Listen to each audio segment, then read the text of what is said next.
मेरे साथ इस टाइम मौजूद है सिटी ए डिवीजन चिश्तियाँ के एसएचओ साहब अमजद, इनका नाम है। पूरा नाम क्या है और इस केस को कैसे फेस किया, ये हम इनसे जानते हैं। अस्सलाम वालेकुम जी। वालेकुम अस्सलाम। अमजद साहब, पूरा नाम बताइए। Amjad Iqbal Bajwa, SHO city A division Chishtian. ठीक हो गया। अमजद साहब, क्या कहानी है? कोई कहता है तावीज़ धागे हो गए, कोई कहता है आमिल बड़ा तगड़ा था, और फिर जब हम देखते हैं डेड बॉडीज़ को तो माजरत के साथ कीड़े पड़े हुए हैं, बुरा हाल है। क्या कहानी है?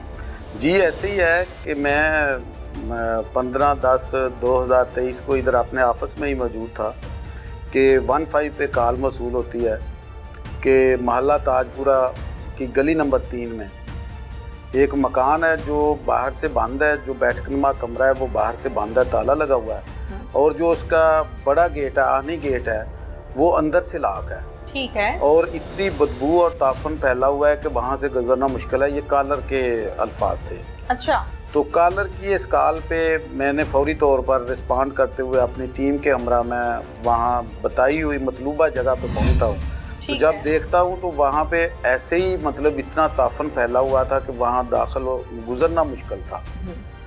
तो मैंने वहाँ पे जो इलाका मकीन थे, मौजूदीन इलाका थे, उनकी मदद से मैंने वो जो बैठकनुमा कमरा है उसका ताला तोड़ा है। अच्छा जी। ताला तोड़ के जब अंदर दाखिल हुए हैं तो वहाँ पे इतनी बदबू फैली हुई थी कि हमने मास्क लगाए हुए थे, फिर भी खड़ा होना मुश्किल था।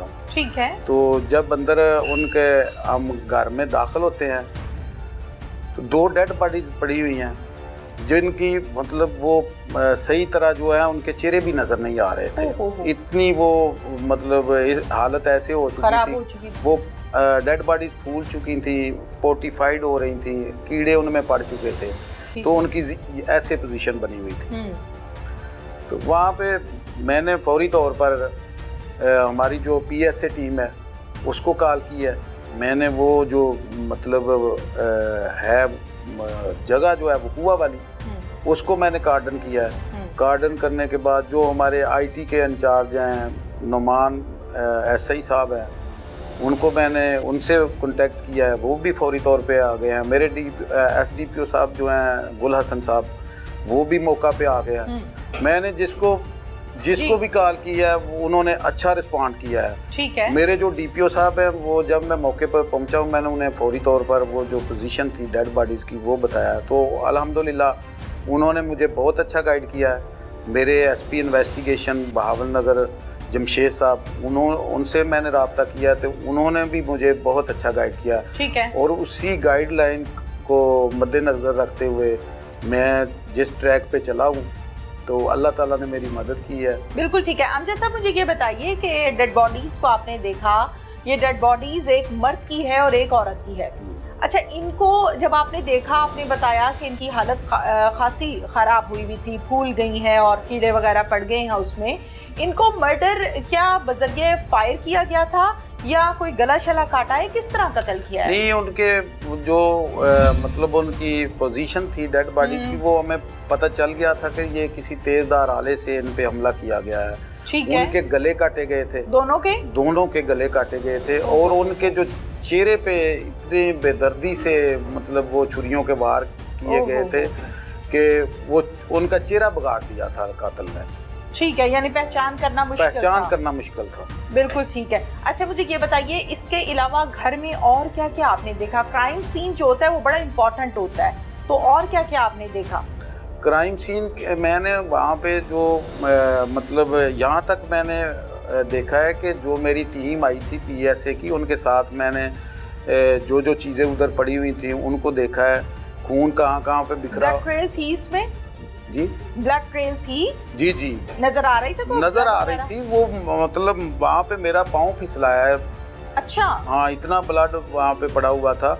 इसके बाद दूसरा ये है कि वहाँ पे जिस जगह पे जाके कातिल ने वो अपने हाथ धोए हैं, तो उसने वो जो मतलब हाथ धोने वाली जगह थी उसको बंद करते हुए उसने उसको दबाया या खोलते हुए दबाया।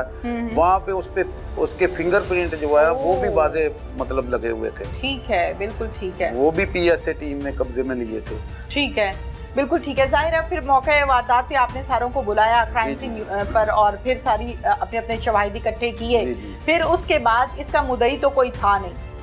कितने दिन पुरानी ये लाश थी? ये जब हम वहाँ पे पहुँचे हैं तो ये 3-4 दिन पहले का वो वकूआ। और इन 4 दिनों में आपको इलाके से कहीं से खबर नहीं आई? इलाके से किसी ने भी नहीं कोई गुमशुदगी, कोई अगवा, कुछ नहीं? कोई किसी ने कोई खबर नहीं दी है। फिर आपने जाहिर है इसके मुलजिम को ट्रेस करना था और अपने काम का आपने आगाज किया। फिर क्या किया? फिर मैंने सबसे पहले तो डेड बॉडीज को मैंने शिफ्ट करवाया हॉस्पिटल में। उनका पोस्टमार्टम आईओ साहब हैं, मोहम्मद असलम सब इंस्पेक्टर हैं, ओके, उन्होंने करवाया। फिर उसके बाद मैंने मेरे जो डिस्ट्रिक्ट के सीआरओ इंचार्ज हैं, आसिफ साहब हैं, सब इंस्पेक्टर हैं, वो अल्हम्दुलिल्लाह वो बहुत मतलब जीनियस हैं और बड़े समझदार हैं, बहुत मेहनती हैं। उनसे मैंने रब्ता किया है। तो फौरी तौर पे जब मैंने उनसे किसी भी नंबर के मतलब लोकेशन मतलब मैंने मालूम की है या मैंने CDR मांगी है, तो मुझे 10-15 मिनट में वो हर चीज़ अवेल हुई है। ठीक है। तो मैंने उनसे रब्ता किया, उन्होंने मेरी इस मामले में बहुत हेल्प की है। इसके अलावा मैंने इलाके में जो मैनुअल तफ्तीश का तरीकाकार होता है वो भी किया है कि मैंने तकरीबन 400-500 लोगों के इंटरव्यू किए हैं उधर से। ठीक है। और हर बंदे से मतलब तफसीली इंटरव्यू किया है मैंने। ठीक है कि कौन हो सकता है, क्या मामला है, कौन आता जाता था इस घर में। जी जी ठीक है। अच्छा, फाइनली कितने दिन के बाद मुलजिम तक पहुंचे आप? मैं अल्हम्दुलिल्लाह 6 दिन के बाद पहुंच गया था उधर। अच्छा, कहाँ से मुलजिम को गिरफ्तार? लाहौर से। लाहौर से? कहाँ से, किस पोजीशन में था? ये थाना इलाका चूंग का इलाका था। वहाँ पे जो मतलब क्वार्टर बने हुए हैं, जो मजदूर तबका और इस तरह के जो बाहर से लोग जाते हैं उनके लिए 2-2 3-3 लोग एक क्वार्टर में रहते हैं। ठीक है। तो ये इलाका थाना चूंग था। ठीक है, वहाँ से आपने इसको गिरफ्तार किया। जाहिर है जब आपने रेड की तो मुलजिम कभी भी तैयार तो खड़ा नहीं होता कि पुलिस आएगी और मैं अपने हाथ उसको पकड़ा दूंगा। मज़ाहमत भी होती है और पुलिस की आंखों में धूल झोंकने की कोशिश भी मुलजिम करता है। इस केस में आपने क्या फेस किया है? इसने धूल झोंकने की तो हर स्टेप पे इसने कोशिश की है कि जब ये वकूआ करता है तो आम रूटीन में ये नंबर बंद नहीं करता, कभी नहीं बंद हुआ, कभी भी इसका नंबर बंद नहीं हुआ। ओके। तो जब ये वकूआ जिस दिन करता है उस दिन रात को नंबर बंद कर देता है, ठीक अपना है, मोबाइल ऑफ कर देता है। और मोबाइल ऑफ करने के बाद ये 2 दिन मोबाइल अपना बंद रखता है और लाहौर में जाके, ठीक है, यहाँ से 400 किलोमीटर दूर जाकर ये अपना मोबाइल ऑन करता है, वो भी 2 दिन बाद करता है। ठीक है। ये काम इसका रूटीन से हटके था, जिसने आपको शक डाल दिया होगा कि कोई मामला खराब है। तो इसने तो पूरी कोशिश की है, लेकिन जो जुर्म होता है वो निशान जरूर छोड़ता है, देखने वाली आंख चाहिए। बिल्कुल ठीक है। अच्छा SHO साहब, फिर उसके बाद? इसके बाद मैंने जब CRO साहब से रब्ता किया तो और नुमान SI साहब और मेरी टीम जिसमें Noor Hasan head constable, mother constable, Zaheer constable, ये सारे लोग मेरे साथ शामिल थे। तफ्तीशी साहब मेरे साथ थे। वैसे तो SDPO साहब मैं जब लाहौर जा रहा था तो मुझे हर 50 किलोमीटर के बाद फ़ोन कॉल करके पूछते थे कि क्या पोजीशन है, किधर पहुँचे हो। तो ऐसे ही मेरे SP साहब इन्वेस्टिगेशन वो भी मुझे बार बार कॉल कर रहे थे। DPO साहब मेरे साथ रात गए तक भी ऑनलाइन रहते थे। Very good. वो उन्होंने मेरा बहुत साथ दिया है कि वो रात गए तक पूरे डिस्ट्रिक्ट को वो कमांड कर रहे हैं, लेकिन इस केस पे उन्होंने खुसूसी तौर पे फोकस किया हुआ था। ठीक है। तो CRO साहब जो है वो अमूमन जो है वो डिस्ट्रिक्ट से बाहर नहीं जाते, वो डाटाज और वो इस तरह की चीज़ें फराहम करते हैं। लेकिन इस केस के सिलसिला में जनाब DPO साहब ने खुसूसी मेहरबानी की और मेरे साथ उनको भेजा। और जो CRO साहब हैं उन्होंने हमें डाटा दिए।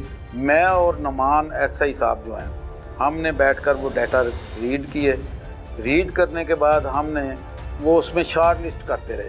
ठीक है। शॉर्ट लिस्ट करते करते हम एक नंबर पे पहुंचे कि जिसने उस दिन चिश्तिया में ही अपना नंबर बंद किया है। 2 दिन नंबर बंद रखता है और लाहौर में जाके वो नंबर अपना ऑन करता है 2 दिन बाद, जबकि रूटीन में वो ऐसा नहीं करता। ठीक है। तो SHO साहब ये बताइए कि जो मकतूल है दोनों, इन दोनों के फ़ोन नंबर्स की CDRs और डिटेल्स आप रीड कर रहे हैं? वो वहाँ से हमने मोबाइल जो है वो उसी वक्त हमने ले लिए थे कब्जा में। नहीं, घर पर मौजूद थे घर मोबाइल? पर मौजूद थे। ओके, जब आप क्राइम सीन देखने गए तो जी, मोबाइल जी। मौजूद थे? जी जी ऑन थे? ऑन नहीं, वो असल में ना इतना देर वो ऑन नहीं रह सकते थे, यही क्योंकि ना। ये 4 दिन पहले का हुआ था, उनकी बैटरी खत्म हो चुकी थी, लेकिन मोबाइल मौजूद? मोबाइल मौजूद थे और उन पे खून लगा हुआ था। तो वो जाहिर है आपने ला के उसको चार्ज किया, ऑन किया और हमने details उसको देनी ऑन शुरू किया, की। लेकिन वो जो उनके मोबाइल थे ना, उनसे हमें कोई ऐसी चीज़ नहीं मिल रही थी। ठीक है। उनसे तो वो जिन लोगों के साथ उन्होंने राब्ते किए थे उनमें से कोई ऐसा जो मशकूक आदमी इस तरह का नहीं था। असल में सबसे मशकूक बात ये थी कि जिस टाइम पे वो वकूआ होता है उस टाइम पे ये कॉल नहीं करता। अगर कोई लास्ट कॉलर है तो ट्रेस करना आसान होता है। जी बिल्कुल। ये लास्ट कॉलर नहीं था। ठीक है। ये रूटीन में उनके घर बगैर कॉल किए गया है।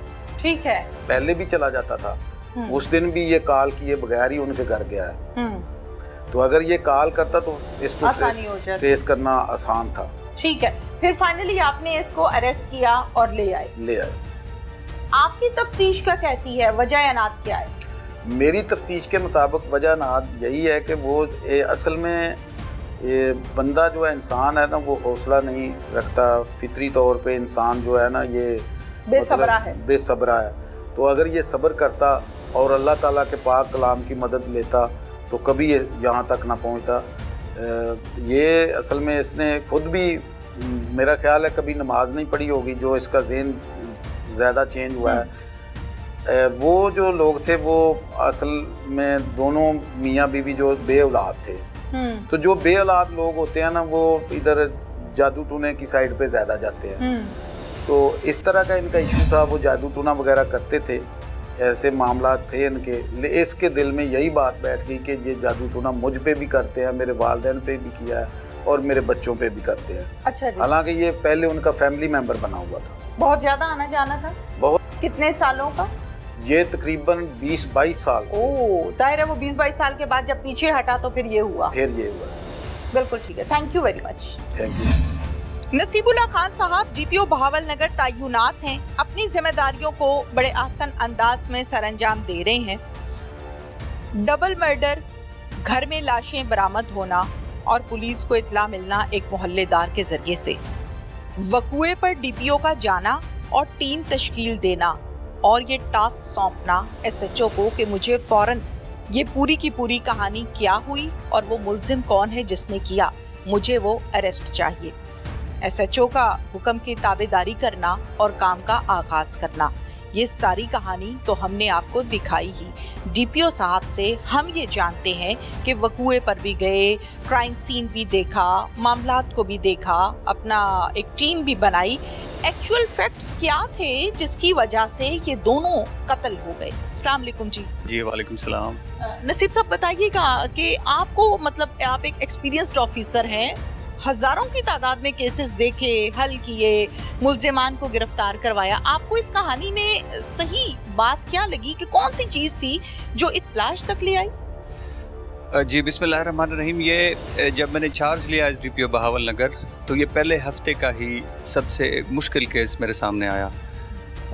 मौके पे गए, 2 लाशें पड़ी थी और सबसे जो दिल खरार बात मेरे लिए थी वो ये थी कि वो स्कूल टीचर था, जो हस्बैंड था उनका, ज़ाहिर देवर कपल।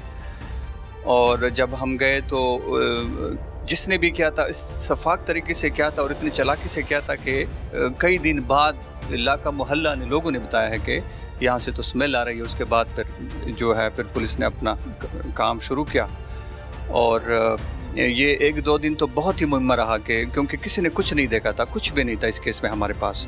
फिर हमने स्पेशल टीम भी तश्कील दी, आपने जिनसे मुलाकात भी की है, और फिर उन्होंने अगले 3-4 दिनों में दिन रात काम किया और फिर लाहौर से एक्चुअल कल्प्रिट पकड़ के लाए, जिसने फिर बात भी बताई हमें।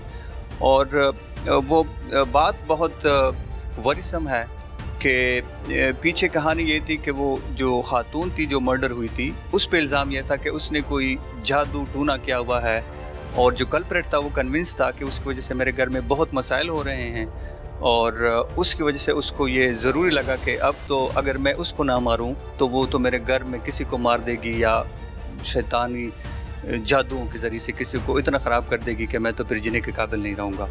तो हमारी टीम ने बहुत ज़बरदस्त काम किया, बहुत जल्दी ट्रेस किया केस, और मुझे उन पर फ़ख्र है। अच्छा ये बताइए कि तावीज़ धागे की जहाँ पर मुलजिम भी बात कर रहे हैं कि तावीज़ धागे ये करते थे, जब हम मुद्दई से बात करते हैं तो उसका भी ये कहना है कि जी ये काम होता था। आपने ज़ाहिर है इन्वेस्टिगेट भी किया, SHO को भी सुना होगा, DSP को भी सुना होगा, SP को भी सुना होगा, आपको लगा हकीकत है? जी कुछ तो इसमें हकीकत भी थी, लेकिन बहुत ज़्यादा एग्जेजरेशन थी इसके अंदर जो कल्प्रिट के पार्ट पे थी। उसमें हमें यह भी एलिमेंट लगा कि उसका साइको प्रोफाइल भी इसी तरह का था कि उसने बहुत ज़्यादा चीज़ें एग्जेजरेट कर ली थी, जो हकीकत में इतनी सीरियस नोयत की नहीं थी, जिसके उसका घर तबाह हो जाता या शायद उसका जो भी था वो हो जाता। कोई दरमियान में रंजिश थी इनकी, लेकिन फिर वो खातून ने थोड़ा सा थ्रेट करने के लिए शायद जादू टूने का वो इस्तेमाल किया हरबा, और वो जो अगला बंदा था वो अपने मेंटल साइकिक सिचुएशन की वजह से उसको बहुत सीरियस ले गया, जिसकी वजह से वो फिर इस काम के ऊपर आमादा हो गया, which is very sad. Thank you very much. Amjad Bajwa साहब जो कि इस थाने में SHO तैनात हैं, कामयाब कार्रवाई की, मेहनत की, काम किया और असल मुलजिम तक पहुंचे कि कहानी क्या थी और क्या बना दी गई। लेकिन आज के प्रोग्राम में मैं लास्ट मैसेज जो देना चाहूँगी और इस बात पर आज के प्रोग्राम का इख्तिताम करूँगी कि गलत कामों के गलत नतीजे हम सुनते आ रहे हैं, लेकिन जब इंसान प्रैक्टिकल लाइफ में आता है तो वो ये देखता है कि गलत कामों के वाकई गलत नतीजे होते हैं।